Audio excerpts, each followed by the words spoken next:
Fool, Social Security is vitally important for millions of Americans, and one of the hardest decisions to make is when you should start taking your benefits. Now, although a number of studies have suggested that you can end up ahead by waiting to take your retirement benefits, a lot of people feel like taking Social Security any later than is absolutely necessary is just a silly thing to do. Are they right? My name is Dan Caplinger. I'm the Motley Fool's Director of Investment Planning, and today I want to take a balanced look at what's going on in the minds of those people who argue that it's better to go ahead and take those benefits early rather than waiting. Now, the arguments for taking benefits early are pretty simple. In general, even the studies that show you'll end up with more from Social Security by waiting, there's a break-even point. And that break-even date that corresponds to the age at which you will catch up by waiting but getting larger benefits later on tends to be in your late 70s or early 80s. Now, a lot of recipients in their early 60s are thinking, there's no way that I'm going to be that old. There's no way that I could get to that age. Now, when you look at the actual Social Security rolls, you can kind of see the argument for that.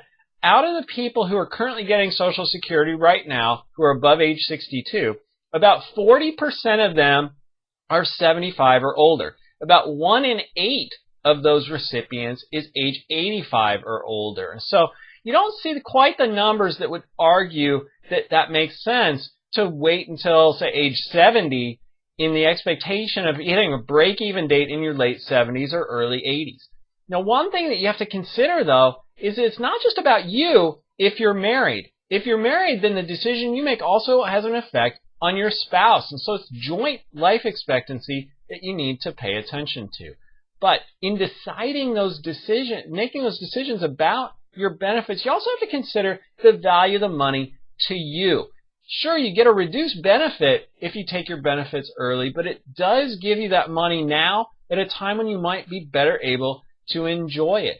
At the same time, it also gets that money into your hands at a time when you might be able to avoid having to take money from other sources. For instance, things like investments. It also can give you some flexibility in case something happens to you. If you lose your job early, it frees up some cash flow that way. So there are definitely arguments for and against. It really does take an individualized look. You have to take your own personal health history, your life expectancy into account. Don't automatically assume it's silly to take it early, but also don't automatically assume it's silly to wait. It can be to your advantage either way, depending on how the factors weigh out. Now, for more on Social Security, making the most of your benefits, be sure to stay tuned to Fool.com. Thanks for watching, and Fool on.